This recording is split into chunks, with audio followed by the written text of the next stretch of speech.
ବହୁ ବର୍ଷ ତଳର କଥା। କାଶୀରେ ଜଣେ ଯୁବକ ଥିଲେ ଯାହାଙ୍କ ନାମ ଥିଲା ମାଧବ। ମାଧବ ଦେଖିବାକୁ ଯେମିତି ସୁନ୍ଦର ଥିଲେ, ଶାସ୍ତ୍ର ବିଦ୍ୟାରେ ସେତିକି ନିପୁଣ ଥିଲେ। ଅଳ୍ପ ବୟସରୁ ସେ ବେଦ, ପୁରାଣ ଏବଂ ଉପନିଷଦ ମୁଖସ୍ଥ କରିସାରିଥିଲେ।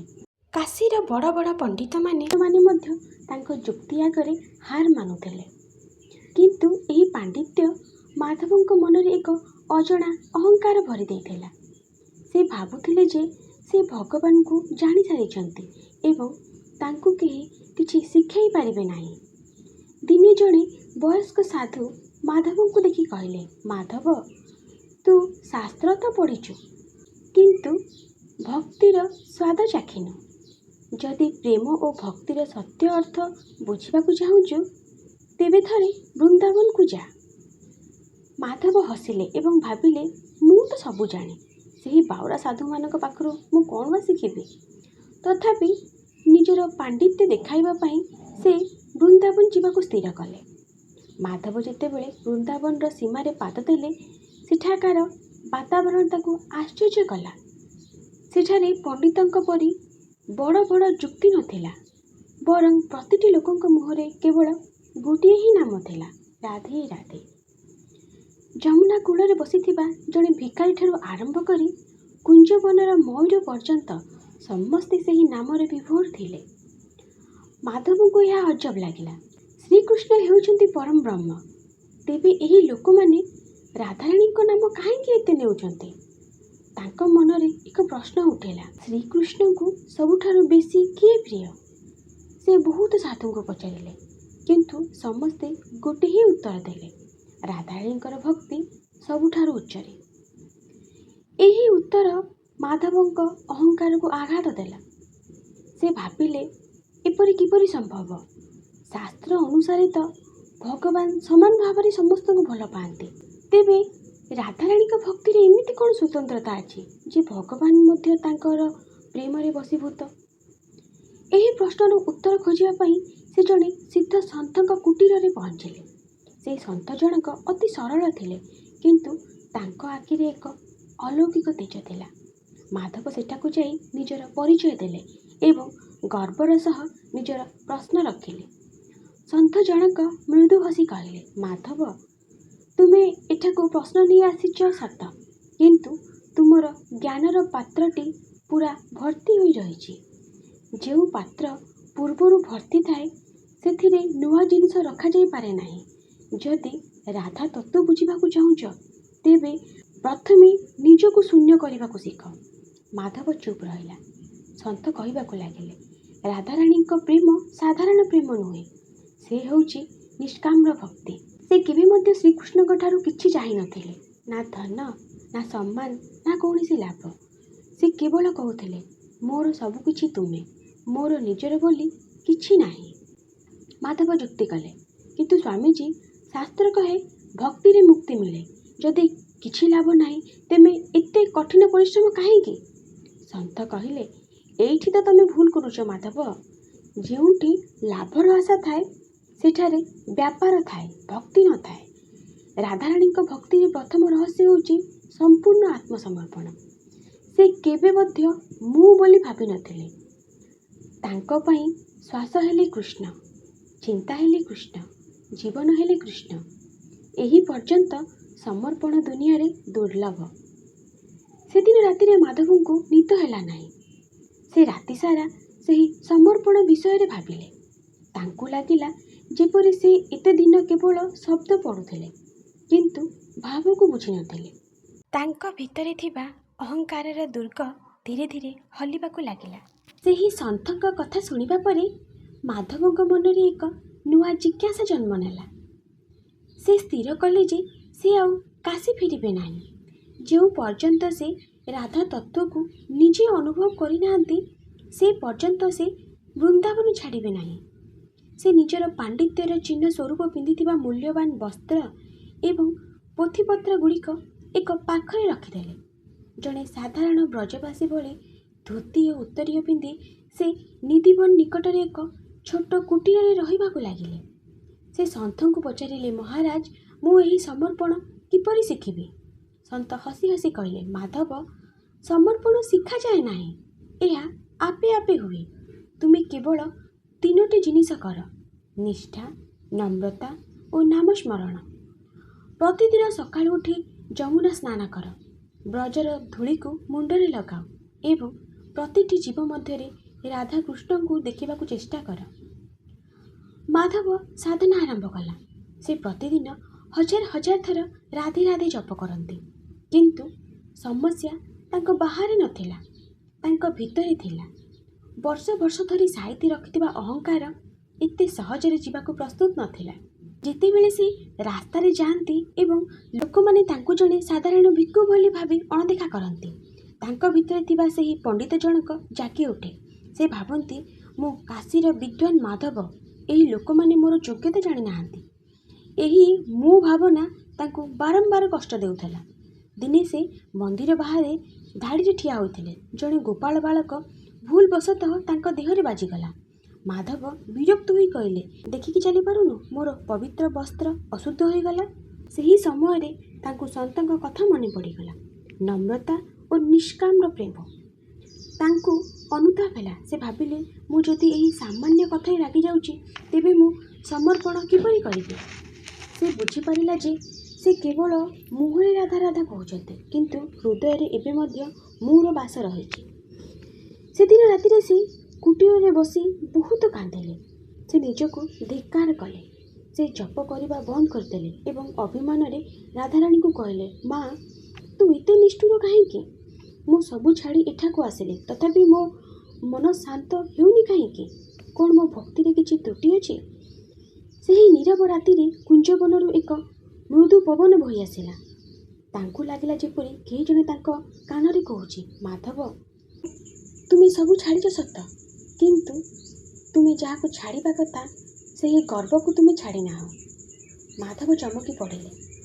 ଏହା ଥିଲା ରାଧା ଭକ୍ତିର ଦ୍ୱିତୀୟ ରହସ୍ୟ। ସେ ବୁଝିଗଲେ ଯେ ତ୍ୟାଗର ଅହଙ୍କାର ଜ୍ଞାନର ଅହଙ୍କାର ଠାରୁ ମଧ୍ୟ ଅଧିକ ଭୟଙ୍କର। ସେହି ମୁହୂର୍ତ୍ତରେ ସେ ସ୍ଥିର କଲେ ଯେ ସେ ଆଉ କିଛି ପାଇବା ପାଇଁ ଜପ କରିବେ ନାହିଁ। ସେ କେବଳ ରାଧାଙ୍କ ଖୁସି ପାଇଁ ତାଙ୍କ ନାମ ନେବେ। ଧୀରେ ଧୀରେ ତାଙ୍କ ମନରୁ ରାଗ ଓ ଦ୍ୱେଷ କମିବାକୁ ଲାଗିଲା। ସେ ବୁଝିଲେ ଯେ ଭକ୍ତି କୌଣସି ପୁରସ୍କାର ନୁହେଁ, ଏହା ହେଉଛି କେବଳ ଏକ ଅବସ୍ଥା। ଦିନେ ସକାଳୁ ସେ ଯମୁନା କୂଳରେ ବସିଥିଲେ। ସୂର୍ଯ୍ୟର କିରଣ ପାଣିରେ ଚମକୁଥିଲା। ସେ ଆଖି ବନ୍ଦ କରି ଜପ କରିବାକୁ ଲାଗିଲେ। ସେହି ସମୟରେ ତାଙ୍କୁ ଏକ ଦିବ୍ୟ ସୁଗନ୍ଧ ଆସିଲା, ଯାହା ସାଧାରଣ ଫୁଲର ନଥିଲା। ତାଙ୍କ ହୃଦୟ ଭିତରେ ଏକ ଅଜଣା ତରଙ୍ଗ ଖେଳିଗଲା। ତାଙ୍କୁ ଲାଗିଲା ଯେପରି କେହି ଜଣେ ପାଖରେ ଅଛନ୍ତି, କିନ୍ତୁ ଯେତେବେଳେ ସେ ଆଖି ଖୋଲିଲେ ସେଠାରେ କେହି ନଥିଲେ। ତାଙ୍କ ମନରେ ଏକ ଆଶା ଜାଗିଲା, କ'ଣ ରାଧାରାଣୀ ମୋତେ ଦର୍ଶନ ଦେବେ? କିନ୍ତୁ ଏହି ଆଶା ହିଁ ତାଙ୍କ ପାଇଁ ଆଗକୁ ଏକ ବଡ଼ ପରୀକ୍ଷା ସାଜିବାକୁ ଯାଉଥିଲା। ମାଧବଙ୍କ ମନରେ ଏବେ ଏକ ଅଜବ ବ୍ୟାକୁଳତା ଜନ୍ମ ନେଇଥିଲା। ସେ ଯେଉଁ ଦିବ୍ୟ ସୁଗନ୍ଧ ଅନୁଭବ କରିଥିଲେ, ତାହା ତାଙ୍କୁ ଆଉ ଶାନ୍ତିରେ ରହିବାକୁ ଦେଉନଥିଲା। ସେ ଭାବୁଥିଲେ, ଯଦି ମୋର ଅନୁଭୂତି ସତ୍ୟ, ତେବେ ମା ରାଧାରାଣୀ ମୋ ପାଖକୁ ନିଶ୍ଚୟ ଆସିବେ। ସେ ପ୍ରତିଦିନ ସକାଳୁ ଯମୁନା କୂଳରେ ବସି ସେହି ଆଲୋକ ଓ ସେହି ସ୍ୱରକୁ ଅପେକ୍ଷା କରୁଥିଲେ। କିନ୍ତୁ ଦିନ ପରେ ଦିନ ବିତିଗଲା, ମାସ ବିତିଗଲା, କିନ୍ତୁ କୌଣସି ଅନୁଭୂତି ହେଲା ନାହିଁ। ବରଂ ତାଙ୍କୁ ଲାଗିଲା ଯେପରି ସେ ପୂର୍ବ ଅପେକ୍ଷା ଆହୁରି ଅଧିକ ଏକୁଟିଆ ହୋଇଯାଇଛନ୍ତି। ସେ ଯେତେବେଳେ ଜପ କରୁଥିଲେ, ତାଙ୍କ ମନ ପୂର୍ବ ପରି ଏକାଗ୍ର ହେଉନଥିଲା। ତାଙ୍କୁ ଲାଗୁଥିଲା ଯେପରି ସେ ଏକ ଅନ୍ଧାର ଗାତ ଭିତରକୁ ଖସି ପଡ଼ୁଛନ୍ତି। ତାଙ୍କ ଭିତରେ ଥିବା ସେହି ପୁରୁଣା ପଣ୍ଡିତ ଜଣକ ପୁଣି ଥରେ ମୁଣ୍ଡ ଟେକିଲେ। ସେ ଭାବିଲେ, ମୁଁ ମୋ ଘର ଛାଡ଼ିଲି, ପରିବାର ଛାଡ଼ିଲି, ଜ୍ଞାନର ଗର୍ବ ଛାଡ଼ିଲି, ତଥାପି ଭଗବାନ କାହିଁକି ମୋତେ ଦର୍ଶନ ଦେଉନାହାନ୍ତି? କ'ଣ ଏସବୁ ସବୁ ମିଛ? ଏହା ହିଁ ଥିଲା ରାଧାରାଣୀଙ୍କ ଗୁପ୍ତ ପରୀକ୍ଷା। ଭକ୍ତି କେବଳ ଆନନ୍ଦର ସମୟରେ ରହେ ନାହିଁ, ବରଂ ବିପତ୍ତି ଓ ବିରହ ସମୟରେ ହିଁ ଅସଲ ପରୀକ୍ଷା ହୁଏ। ମାଧବ ଅଧୈର୍ଯ୍ୟ ହୋଇ ସେହି ବୃଦ୍ଧ ସନ୍ତଙ୍କ ପାଖକୁ ଗଲେ। ସେ କାନ୍ଦି କାନ୍ଦି କହିଲେ, ମହାରାଜ, ମୁଁ ଆଉ ସହିପାରୁନି। ମୋତେ ଲାଗୁଛି ମୁଁ କେଉଁଠି ହଜି ଯାଉଛି। ପ୍ରଥମେ ତ ଶାନ୍ତି ମିଳୁଥିଲା, କିନ୍ତୁ ଏବେ ସବୁ ଶୂନ୍ୟ ଲାଗୁଛି। କାହିଁକି ରାଧାରାଣୀ ମୋତେ ଅଣଦେଖା କରୁଛନ୍ତି? ସନ୍ଥ ଜଣକ ଶାନ୍ତ ଭାବରେ ମାଧବଙ୍କୁ ଦେଖିଲେ ଏବଂ କହିଲେ, ମାଧବ, ରାଧାରାଣୀ ତୁମକୁ ଅଣଦେଖା କରୁନାହାନ୍ତି, ବରଂ ସେ ତୁମକୁ ନିଜର କରିବା ପାଇଁ ତୁମ ଭିତରେ ଥିବା ଶେଷ ଅହଙ୍କାରକୁ ପୋଡ଼ି ପାଉଁଶ କରୁଛନ୍ତି। ତୁମେ ଏବେ ମଧ୍ୟ ଦର୍ଶନ ଆଶାରେ ଭକ୍ତି କରୁଛ। ତୁମେ ଚାହୁଁଛ ଯେ ଭଗବାନ ତୁମ ସାମ୍ନାକୁ ଆସନ୍ତୁ, ଯାହାଦ୍ୱାରା ତୁମେ ନିଜକୁ ଜଣେ ବଡ଼ ଭକ୍ତ ବୋଲି ପ୍ରମାଣିତ କରିପାରିବ। ଏହି ଆଶା ହିଁ ତୁମର ବଡ଼ ଶତ୍ରୁ। ସନ୍ଥ ଆହୁରି କହିଲେ, ରାଧାରାଣୀଙ୍କ ପ୍ରେମର ତୃତୀୟ ରହସ୍ୟ ହେଉଛି ବିନା ଅନୁଭୂତିରେ ମଧ୍ୟ ବିଶ୍ୱାସ। ଯେତେବେଳେ କୃଷ୍ଣ ବୃନ୍ଦାବନ ଛାଡ଼ି ମଥୁରା ଚାଲିଗଲେ, ରାଧାରାଣୀଙ୍କ ପାଖରେ କିଛି ନଥିଲା, କେବଳ ବିରହ ଥିଲା। ତଥାପି ତାଙ୍କ ପ୍ରେମ କମି ନଥିଲା। ସେ ଜାଣିଥିଲେ ଯେ କୃଷ୍ଣ ତାଙ୍କ ଭିତରେ ଅଛନ୍ତି। ମାଧବ, ତୁମେ କେବଳ ସେତେବେଳେ ଭଲ ପାଇବ ଯେତେବେଳେ ତୁମକୁ କିଛି ଉପହାର ମିଳିବ। ଯଦି ସେ ଦର୍ଶନ ନ ଦିଅନ୍ତି, ତେବେ କ'ଣ ତୁମେ ତାଙ୍କୁ ଭୁଲିଯିବ? ମାଧବଙ୍କ ମୁଣ୍ଡ ନଇଁଗଲା। ସେ ବୁଝିଗଲେ ଯେ ସେ ଏବେ ମଧ୍ୟ ଏକ ପ୍ରକାର ସ୍ୱାର୍ଥ ରଖି ଭକ୍ତି କରୁଥିଲେ। ସେହିଦିନ ରାତିରେ ସେ ଯମୁନା କୂଳକୁ ଗଲେ। ଆକାଶରେ ଚନ୍ଦ୍ର ନଥିଲା, ଚାରିଆଡ଼େ ଅନ୍ଧକାର। ସେ ଧୂଳିରେ ଶୋଇପଡ଼ିଲେ ଏବଂ ଅନ୍ତରର ସହ କହିଲେ, ହେ ରାଧେ, ମୋତେ ଦର୍ଶନ ଦରକାର ନାହିଁ, ମୋତେ ଶାନ୍ତି ମଧ୍ୟ ଦରକାର ନାହିଁ। ଯଦି ତୁମେ ମୋତେ ଅନ୍ଧକାରରେ ରଖିବାକୁ ଚାହୁଁଛ, ତେବେ ସେଇଆ ହିଁ ହେଉ, କିନ୍ତୁ ମୋତେ ଶକ୍ତି ଦିଅ, ଯେମିତି ମୁଁ ଶେଷ ନିଶ୍ୱାସ ପର୍ଯ୍ୟନ୍ତ ତୁମ ନାମ ନେଇପାରିବି। ସେହି ମୁହୂର୍ତ୍ତରେ ମାଧବଙ୍କ ଭିତରେ କିଛି ଗୋଟେ ଭାଙ୍ଗିଗଲା। ସେହି ଯେଉଁ ପଣ୍ଡିତ ମାଧବ ଥିଲେ, ସେ ସମ୍ପୂର୍ଣ୍ଣ ଭାବରେ ମରିଗଲେ। ଏବେ ଯିଏ ବାକି ରହିଲା, ସେ ଥିଲା କେବଳ ଜଣେ ସେବକ। ସେ କାନ୍ଦିବା ବନ୍ଦ କରିଦେଲେ। ତାଙ୍କ ମନରେ ଏକ ଅଜୀବ ସ୍ଥିରତା ଆସିଲା। ସେ ଜାଣିଥିଲେ ଯେ ରାଧାରାଣୀ ତାଙ୍କୁ ଛାଡ଼ି ନାହାନ୍ତି, ସେ ତାଙ୍କ ଭିତରେ ହିଁ ଅଛନ୍ତି। ଧୀରେ ଧୀରେ ବୃନ୍ଦାବନ ଲୋକମାନେ ଦେଖିଲେ ଯେ ସେହି ଯୁବକଙ୍କ ରୂପ ବଦଳି ଯାଇଛି। ତାଙ୍କ ଆଖିରେ ଏବେ ଏକ ଗଭୀର ନୀରବତା। ସେ ଆଉ କାହା ସହିତ ଯୁକ୍ତି କରୁନଥିଲେ। କେହି ତାଙ୍କୁ ଗାଳି ଦେଲେ ମଧ୍ୟ ସେ ହସୁଥିଲେ। ସେ ସମସ୍ତଙ୍କ ପାଦ ଛୁଇଁ ପ୍ରଣାମ କରୁଥିଲେ। ତାଙ୍କ ପାଇଁ ଏକ ପ୍ରତିଟି ମଣିଷ ହିଁ ରାଧାକୃଷ୍ଣଙ୍କର ସ୍ୱରୂପ ଥିଲା। ଦିନେ ଜଣେ ବୃଦ୍ଧା ଅନ୍ଧୁଣୀ ରାସ୍ତାରେ ଚାଲି ଚାଲି ଝୁଣ୍ଟି ପଡ଼ିଲେ। ମାଧବ ଦୌଡ଼ି ଯାଇ ତାଙ୍କୁ ଉଠାଇଲେ। ବୃଦ୍ଧା ଜଣକ ତାଙ୍କ ହାତକୁ ଛୁଇଁ କହିଲେ, ରେ ବାପ, ତୋ ହାତର ତ ଭାରି ସୁନ୍ଦର ବାସ୍ନା ଆସୁଛି। ଲାଗୁଛି ତୁ ସାରା ଦିନ ରାତି ରାଧାରାଣୀଙ୍କ ସେବା କରୁଛୁ। ମାଧବଙ୍କ ଆଖି ଛଳ ଛଳ ହୋଇଗଲା। ସେ ବୁଝିଗଲେ ଯେ ଭକ୍ତିର ଅସଲ ରଙ୍ଗ ଏବେ ତାଙ୍କ ଉପରେ ଚଢ଼ିବାକୁ ଲାଗିଛି। କିନ୍ତୁ ସେ ଜାଣିନଥିଲେ ଯେ ରାଧାରାଣୀଙ୍କ ସବୁଠାରୁ ବଡ଼ ଚମତ୍କାର ତାଙ୍କ ପାଇଁ ଏବେ ଅପେକ୍ଷା କରିଛି।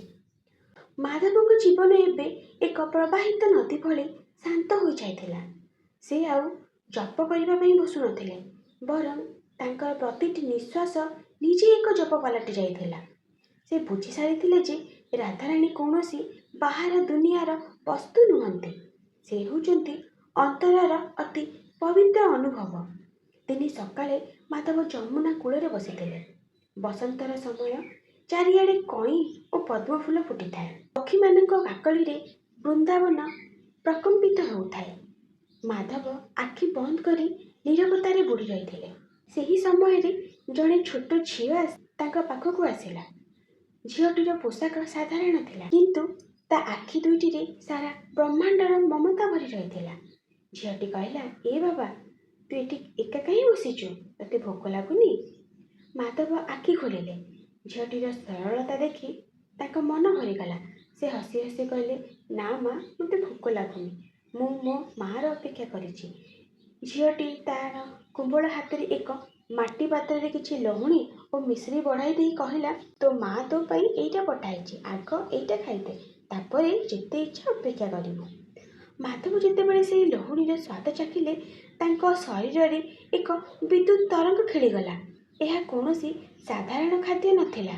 ସେହି ଗୋଟିଏ କପୁରିଆ ସ୍ୱାଦରେ ତାଙ୍କର ସମସ୍ତ ଜନ୍ମ ଜନ୍ମାନ୍ତର ତୃଷ୍ଣା ମେଣ୍ଟିଗଲା। ସେ କିଛି କହିବା ଆଗରୁ ଝିଅଟି ହସି ଦେଇ କୁଞ୍ଜବନ ଭିତରକୁ ଦୌଡ଼ି ପଳାଇଲା। ମାଧବ ତା ପଛେ ପଛେ ଦୌଡ଼ିଲେ। ରୁହ ମା, ତୁ କିଏ? ମୋ ମା କିଏ? କିନ୍ତୁ ସେହି ଝିଅଟି ଯେମିତି ପବନରେ ମିଶିଗଲା। ମାଧବ କୁଞ୍ଜବନର ଗଭୀରତା ଭିତରେ ପହଞ୍ଚିଗଲେ। ସେଠାରେ ଏକ ଅପୂର୍ବ ଆଲୋକ ଖେଳି ଯାଉଥିଲା। ଧୀରେ ଧୀରେ ସେହି ଆଲୋକ ମଧୁରରୁ ଏକ ଦିବ୍ୟ ରୂପ ପ୍ରକଟ ହେଲା। ତାହା ଥିଲା ଶ୍ରୀ ରାଧାଙ୍କ ସ୍ୱରୂପ। ତାଙ୍କର ମୁହଁର ତେଜ ସୂର୍ଯ୍ୟଙ୍କ ଠାରୁ ବି ପ୍ରଖର ଥିଲା, କିନ୍ତୁ ଶୀତଳତା ଚନ୍ଦ୍ରଠାରୁ ବି ଅଧିକ।